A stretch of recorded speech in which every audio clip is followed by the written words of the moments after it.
বর্তমান যে সৌদি আরব রাষ্ট্রকে আমরা দেখছি ১৯৩২ সালের আগে এর অস্তিত্ব ও পরিচিতি ছিল না। মূলত আরব উপদ্বীপের হেজাজ অঞ্চলই শতাব্দীর পর শতাব্দী ধরে বিশ্বব্যাপী পরিচিত হয়ে উঠেছিল, কারণ হেজাজ অঞ্চলেই ইসলামের পবিত্র দুই নগরী মক্কা ও মদিনা অবস্থিত। রাসূল সাল্লাল্লাহু আলাইহি সাল্লাম এবং খেলাফায়ে রাশিদিন যুগের অবসানের পর যেসব প্রভাবশালী মুসলিম সালতানাত ও সাম্রাজ্য গড়ে ওঠে, তাদেরই অধীনে হেজাজ পর্যায়ক্রমে দীর্ঘ প্রায় ১২০০ বছর শাসিত হতে থাকে। এর মধ্যে সর্বশেষ তুর্কি অটোম্যান বা ওসমানীয় সাম্রাজ্যের অধীনে হেজাজ প্রায় ৪০০ বছর শাসিত হয় এবং তুর্কি সুলতানরা পবিত্র দুই নগরীর খেদমত করার সৌভাগ্য লাভ করেন। উল্লেখ্য, হেজাজে ওসমানীয়দের নিয়ন্ত্রণ প্রতিষ্ঠিত হয়েছিল ১৫১৭ সালে। ওসমানীয় সুলতান প্রথম সেলিম মিশরের মামলুক সালতানাতকে পরাজিত করে হেজাজের ওপর ওসমানীয় শাসন প্রতিষ্ঠা করেন। একই সময়ে আরব উপদ্বীপের বিস্তীর্ণ অঞ্চলেও ওসমানীয় শাসন প্রতিষ্ঠিত হয়। আরব উপদ্বীপের আরেকটি অঞ্চল নাজদ। এটি বর্তমান সৌদি আরবের মধ্যাঞ্চলে অবস্থিত। তৎকালীন সময়ে এটি ছিল দুর্গম ও মরুময় এলাকা। তাই নাজদে ওসমানীয় সুলতানদের প্রত্যক্ষ নিয়ন্ত্রণ ছিল সীমিত। তারা নাজদে স্থানীয় শাসক ও গোত্র প্রধানদের মাধ্যমে পরোক্ষ কর্তৃত্ব বজায় রাখতেন। আর এখানেই ওই অঞ্চলের প্রভাবশালী সৌদ পরিবার তৎকালীন ওসমানীয় শাসনের বিরুদ্ধে নিজেদের রাজনৈতিক শক্তি গড়ে তুলতে শুরু করে। ১৭২৭ সালে সৌদ পরিবারের প্রবাদ পুরুষ মোহাম্মদ বিন সৌদ নাজদে একটি রাষ্ট্র প্রতিষ্ঠা করেন। এদিকে এই সময়কালে নাজদে ইবনে আব্দুল ওহাবের নেতৃত্বে একটি ধর্মীয় সংস্কার আন্দোলন গড়ে উঠেছিল। ইসলামের প্রাথমিক যুগের রীতিনীতিতে ফিরে যাওয়া এবং কোরআন সুন্নাহর অনুসরণের ওপর জোর দেওয়াই ছিল এই আন্দোলনের প্রধান লক্ষ্য। বস্তুত আরব উপদ্বীপ দীর্ঘ কয়েক শতাব্দী ধরে বিভিন্ন মুসলিম সালতানাতের অধীনে শাসিত হওয়ায় সেখানকার ধর্মীয় রীতি ও আচার অনুষ্ঠানে নতুন কিছু বৈশিষ্ট্যের সন্নিবেশ ঘটেছিল। বিশেষ করে তুর্কি ওসমানীয়দের ৪০০ বছরের শাসন এসব রীতিতে যথেষ্ট প্রভাব ফেলেছিল। ইবনে আব্দুল ওহাব তৎকালীন মুসলিম সমাজে প্রচলিত এমন অনেক ধর্মীয় রীতিকে ইসলামের নব উদ্ভাবিত বা বিদাত সাব্যস্ত করে সেগুলোকে পরিহার করার আহ্বান জানান। একই সঙ্গে কিছু প্রচলিত বিশ্বাসকে ইসলামের মূল শিক্ষার পরিপন্থী গণ্য করে সেগুলোকে আল্লাহর সঙ্গে অংশীদার স্থাপন তথা শিরক হিসাবে আখ্যায়িত করেন। বিশেষ করে মাজার ও কবরকেন্দ্রিক ভক্তি, মৃত ব্যক্তির কাছে সুপারিশ ও মধ্যস্থতা প্রার্থনা এবং বিভিন্ন ধর্মীয় আচারকে কেন্দ্র করে গড়ে ওঠা প্রচলিত রীতিনীতির বিরোধিতা করেন। ওই সংস্কার আন্দোলন প্রচলিত সুফি রীতিনীতিরও বিরোধিতা করে। এসব বিরোধিতার কারণে তৎকালীন স্থানীয় ধর্মীয় ও রাজনৈতিক শক্তির সঙ্গে ওই সংস্কার আন্দোলনের সংঘাত শুরু হয়। আর দীর্ঘদিনের তুর্কি ওসমানীয় শাসনের কারণে এসব ধর্মীয় ও রাজনৈতিক শক্তির সঙ্গে ওসমানীয়দেরও যোগসূত্র ছিল। ফলে নাজদের এই ধর্মীয় সংস্কার আন্দোলন এবং তুর্কি ওসমানীয় সমর্থিত স্থানীয় শক্তির মধ্যে বিরোধ ক্রমেই তীব্র হয়ে ওঠে। এমতো অবস্থায় ১৭৪৪ সালের দিকে নাজদের প্রধান শাসক বা আমির মোহাম্মদ বিন সৌদের সঙ্গে ইবনে আব্দুল ওহাবের ধর্মীয় সংস্কার আন্দোলনের রাজনৈতিক জোট গড়ে ওঠে। এই জোট একদিকে সৌদ পরিবারের রাজনৈতিক শক্তিকে দ্রুত বিস্তারের সুযোগ করে দেয়, অন্যদিকে ইবনে আব্দুল ওহাবের ধর্মীয় সংস্কার আন্দোলনও লাভ করে শক্তিশালী রাজনৈতিক পৃষ্ঠপোষকতা। উল্লেখ্য, পরবর্তীকালে এই সংস্কার আন্দোলন মুসলিম বিশ্বের বিভিন্ন অঞ্চলে পরিচিতি লাভ করে এবং ব্রিটিশ শাসনামলে ভারতীয় উপমহাদেশেও এর প্রভাব ছড়িয়ে পড়ে, যা এই অঞ্চলে ওহাবি আন্দোলন নামে পরিচিতি পায়। পরবর্তী সময়ে এই উপমহাদেশে আহলে হাদিস সহ বিভিন্ন সংস্কার ধারার সঙ্গে এই আন্দোলনের ঐতিহাসিক সম্পর্ক গড়ে ওঠে। অপরদিকে আরব অঞ্চলে ইবনে আব্দুল ওহাবের এই সংস্কার আন্দোলন পরবর্তীকালে সালাফি ধারার সঙ্গে ঘনিষ্ঠভাবে যুক্ত হয়। যাই হোক, ১৭৪৪ সালে নাজদের আমির মোহাম্মদ বিন সৌদের রাজনৈতিক শক্তির সঙ্গে ইবনে আব্দুল ওহাবের ধর্মীয় সংস্কার আন্দোলনের জোট গড়ে উঠলে তা একটি ধর্মীয় ও রাজনৈতিক শক্তির ভিত্তি লাভ করে। এই দ্বিমুখী শক্তিতে বলীয়ান হয়েই নাজদ কেন্দ্রিক আঞ্চলিক রাষ্ট্রটি ধীরে ধীরে নাজদের বিভিন্ন অঞ্চল এবং আরব উপদ্বীপের আরও কিছু অঞ্চল নিজেদের অধীনে নিয়ে আসে। এক পর্যায়ে নাজদ কেন্দ্রিক এই রাষ্ট্রের সম্প্রসারণ হেজাজের দিকেও বিস্তৃত হয়। ফলে তা মক্কা মদিনার ওপর ওসমানীয়দের কর্তৃত্বের জন্য একটি বড় চ্যালেঞ্জ হয়ে ওঠে। অতঃপর এই রাষ্ট্রের বিস্তার ঠেকাতে ওসমানীয় সাম্রাজ্য মিশরের গভর্নরকে সামরিক অভিযান পরিচালনার নির্দেশ দেয়। ১৮১১ সালে সেই সামরিক অভিযান শুরু হয় এবং ১৮১৮ সালে এই রাষ্ট্রের পতন ঘটে। এভাবে নাজদে সৌদ পরিবারের ৯৪ বছরের শাসনের অবসান হয়। তবে এখানেই সৌদ পরিবারের রাজনৈতিক ইতিহাস শেষ হয়ে যায় না। মাত্র ৬ বছর পর ১৮২৪ সালে সৌদ পরিবারের তুর্কি বিন আবদুল্লাহ নাজদে পুনরায় একটি আঞ্চলিক রাষ্ট্র প্রতিষ্ঠা করেন, যার রাজধানী করা হয় নাজদ অঞ্চলেই অবস্থিত রিয়াদকে। কিন্তু প্রায় ৬৭ বছর টিকে থাকার পর ১৮৯১ সালে ওসমানীয় সমর্থিত আল রশিদ পরিবারের হাতে এই রাষ্ট্রের পতন ঘটে এবং এর শাসক আব্দুর রহমান বিন ফয়সাল আল সৌদ সপরিবারে কুয়েতে আশ্রয় গ্রহণ করেন।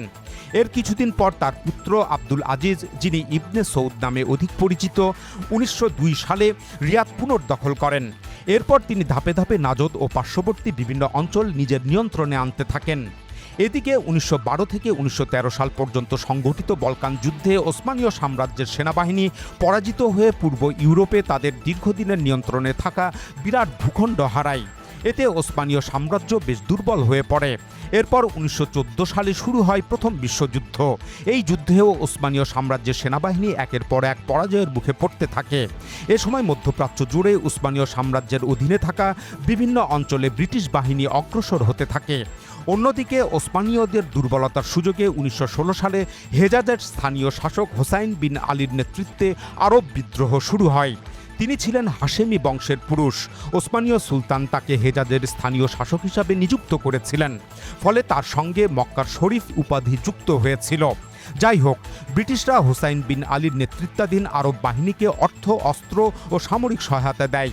এরপর তার আরব বাহিনী ব্রিটিশদের সঙ্গে সমন্বয় করে ওসমানীয় বাহিনীর বিরুদ্ধে লড়াই শুরু করে। এ সময় ব্রিটিশরা আরবদের মধ্যে ওসমানীয় বিরোধী জাতীয়তাবাদী চেতনা জাগ্রত করে তোলে। অন্যদিকে নাজদের ইবনে সৌদের বাহিনীও ওসমানীয়দের বিরুদ্ধে অবস্থান নেয়। ব্রিটিশরা ইবনে সৌদকেও অর্থ এবং অস্ত্র সহায়তা দেয়। তবে ওসমানীয়দের বিরুদ্ধে ইবনে সৌদের বাহিনী ব্রিটিশ বাহিনীকে সঙ্গে নিয়ে যৌথভাবে যুদ্ধ করেনি। অবশেষে ১৯১৮ সালে প্রথম বিশ্বযুদ্ধে ওসমানীয় সাম্রাজ্যের চূড়ান্ত পরাজয় ঘটে। এর মধ্য দিয়ে বিশ্বব্যাপী ওসমানীয় সাম্রাজ্যের পতনের পথ তৈরি হয়। অতঃপর ১৯২৩ সালে সাবেক ওসমানীয় সাম্রাজ্যের তুলনায় অপেক্ষাকৃত অনেক ছোট ভূখণ্ড নিয়ে বর্তমান তুরস্ক রাষ্ট্র প্রতিষ্ঠিত হয়। এদিকে ওসমানীয় সাম্রাজ্যের পতনের ফলে হেজাজ সহ মধ্যপ্রাচ্যের বিস্তীর্ণ অঞ্চল তাদের নিয়ন্ত্রণের বাইরে চলে যায়। এ সময় আরব উপদ্বীপের বিভিন্ন স্থানীয় শক্তির মধ্যে ক্ষমতার প্রতিযোগিতা শুরু হয়। সেই ধারাবাহিকতায় মক্কার শরীফ হোসাইন বিন আলী হেজাজের রাজা হন এবং সেখানে হাশেমি রাজবংশের শাসন প্রতিষ্ঠিত হয়। তবে তিনি সমগ্র আরব উপদ্বীপকে একত্র করে একটি বৃহৎ আরব রাজ্য প্রতিষ্ঠার স্বপ্ন দেখেছিলেন এবং এর রাজা হতে চেয়েছিলেন। প্রথম বিশ্বযুদ্ধে ব্রিটিশদের সহযোগিতায় ওসমানীয়দের বিরুদ্ধে আরব বিদ্রোহের নেতৃত্ব দেওয়ার ভূমিকা থেকেই তার এই রাজনৈতিক বাসনা গড়ে উঠেছিল। কিন্তু তার সেই স্বপ্ন শেষ পর্যন্ত ব্যর্থ হয়, কারণ ব্রিটিশদের সঙ্গে সম্পর্ক থাকা আরেক শক্তি নাজদের শাসক ইবনে সৌদের বাহিনী হেজাজের নিয়ন্ত্রণ নিতে তার বাহিনীর বিরুদ্ধে সামরিক অভিযান শুরু করে। এতে ১৯২৪ থেকে ১৯২৫ সালের মধ্যেই হেজাজের মক্কা, মদিনা ও জেদ্দা ইবনে সৌদের বাহিনীর নিয়ন্ত্রণে চলে আসে। এর ফলে পুরো হেজাজ ইবনে সৌদের নাজদ কেন্দ্রিক রাষ্ট্রের অংশ হয়ে যায়। আর এর কয়েক বছরের মধ্যেই আরব উপদ্বীপের আরও বেশ কিছু অঞ্চল ইবনে সৌদের নিয়ন্ত্রণে চলে আসে। অতঃপর ১৯৩২ সালের ২৩ সেপ্টেম্বর নাজদ, হেজাজ এবং অন্যান্য অঞ্চলকে একত্র করে আনুষ্ঠানিকভাবে কিংডম অফ সৌদি আরবিয়া প্রতিষ্ঠা করা হয়। এর প্রতিষ্ঠাতা ছিলেন ইবনে সৌদ, যার পুরো নাম আব্দুল আজিজ ইবনে আব্দুর রহমান আল সৌদ। এভাবেই বর্তমান বিশাল আয়তনের রাজতান্ত্রিক সৌদি আরব প্রতিষ্ঠিত হয়, যার শাসনভার সৌদ পরিবারের বংশানুক্রমে আজ পর্যন্ত চলমান রয়েছে। আর সৌদ পরিবারের নাম থেকেই দেশটির নাম হয় সৌদি আরব। উল্লেখ্য, মধ্যপ্রাচ্য অঞ্চলে ওসমানীয় সাম্রাজ্যের পতনের পর সেখানকার বিভিন্ন অঞ্চলে নিজেদের পছন্দনীয় শাসক নিযুক্ত করতে ব্রিটিশরা তৎপরতা শুরু করে। যেমন মক্কার শরীফ হোসাইন বিন আলী হেজাজের রাজত্ব হারালেও তার দুই পুত্র ব্রিটিশদের আনুকূল্যে মধ্যপ্রাচ্যের দুটি দেশের রাজা হন। তার প্রথম পুত্র ফয়সাল বিন হোসাইন ইরাকের রাজা হন এবং ইরাকে হাশেমি রাজতন্ত্র প্রতিষ্ঠিত হয়। তবে ইরাকের সেই রাজতন্ত্র ১৯৫৮ সাল পর্যন্ত টিকে থাকে। অন্যদিকে হোসাইন বিন আলীর দ্বিতীয় পুত্র আবদুল্লাহ বিন হোসাইন জর্ডানের রাজা হন এবং সেখানেও হাশেমি রাজতন্ত্র প্রতিষ্ঠিত হয়। আজও জর্ডানে সেই রাজতন্ত্র চলছে, যার শাসক সেই হোসাইন বিন আলীর বংশধর। এখানে আরও একটি উল্লেখযোগ্য বিষয় হল, মধ্যপ্রাচ্যে ওসমানীয় সাম্রাজ্যের পতনের পর ব্রিটেন ও ফ্রান্স এই অঞ্চলের বিভিন্ন ভূখণ্ডে নিজেদের নিয়ন্ত্রণ ও প্রভাব প্রতিষ্ঠা করে।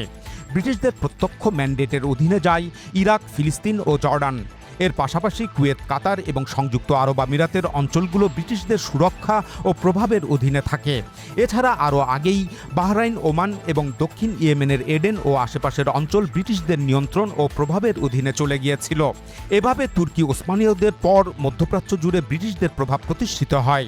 অন্যদিকে সিরিয়া ও লেবানন ফরাসিদের প্রত্যক্ষ ম্যান্ডেটের অধীনে যায়।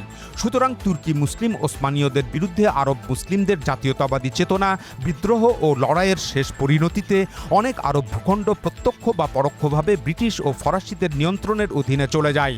যদিও পরবর্তী কয়েক দশকে এসব আরব ভূখণ্ড একে একে স্বাধীনতা লাভ করে, কিন্তু এরপরও তারা এখনো পর্যন্ত পূর্ণাঙ্গ স্বাধীনতা ভোগ করতে পারে না, কেননা এসব দেশের ওপর ব্রিটিশদের পরে মার্কিন আধিপত্য প্রতিষ্ঠিত হয়।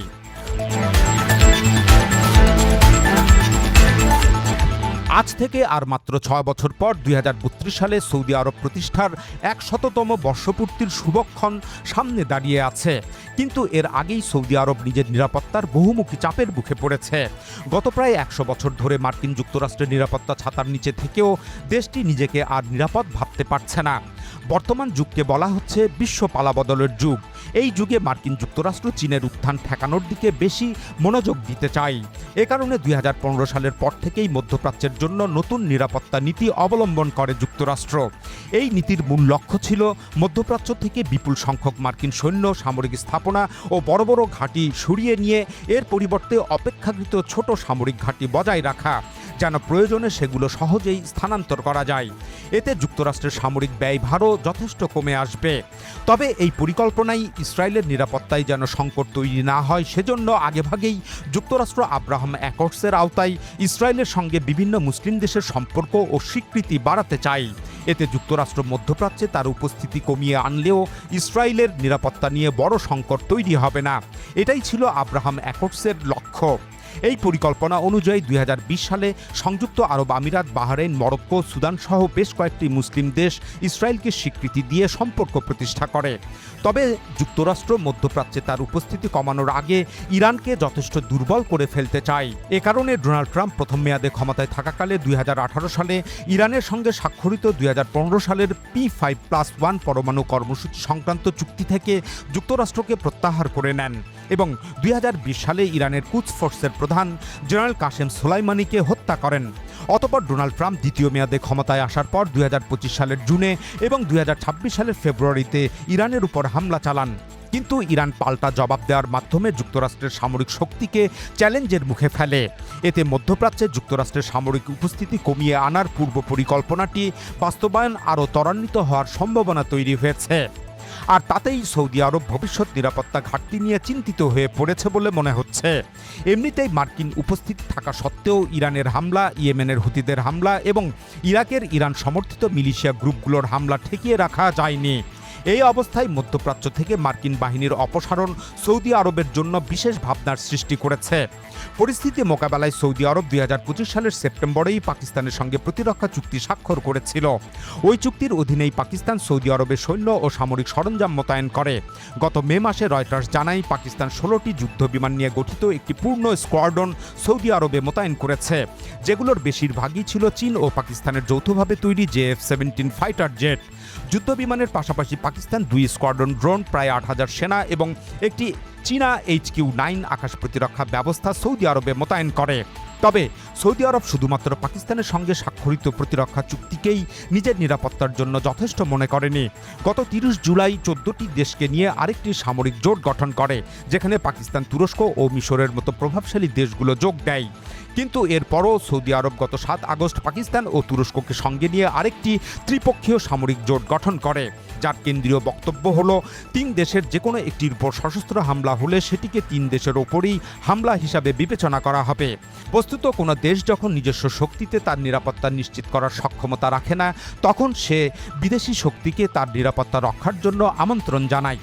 আর ইতিহাস সাক্ষী যে সেই বিদেশি দেশগুলোর নিরাপত্তা দিতে যখন সেখানে উপস্থিত হয়, তখন এক পর্যায়ে তাদেরই কর্তৃত্ব প্রতিষ্ঠিত হয়। সাম্প্রতিক বছরগুলোতে তুরস্ক বেশ কয়েকটি মুসলিম দেশে সামরিক উপস্থিতি গড়ে তুলেছে এবং সেসব দেশে তুর্কি প্রভাব প্রতিষ্ঠিত হয়েছে। নির্দিষ্ট সময় পরপর সেই সামরিক উপস্থিতির মেয়াদ বাড়ানো হচ্ছে। এতেই স্পষ্ট বোঝা যায় যে সেসব দেশে বহু বছর ধরে অনির্দিষ্টকালের জন্য তুর্কি সেনাবাহিনী মোতায়েন থাকবে। সৌদি আরব, পাকিস্তান ও তুরস্ককে সঙ্গে নিয়ে যে প্রতিরক্ষা চুক্তি করেছে তাতে তুর্কি সৈন্য সৌদি ভূমিতে প্রবেশের সুযোগ তৈরি হয়েছে। দৃশ্যত মনে হচ্ছে তুরস্কের সামনে আবারও সৌদি আরব জয়ের হাতছানি দিচ্ছে। এটি যেন সেই 100 বছর আগের ইতিহাস ফিরে আসারই ইঙ্গিত বহন করছে।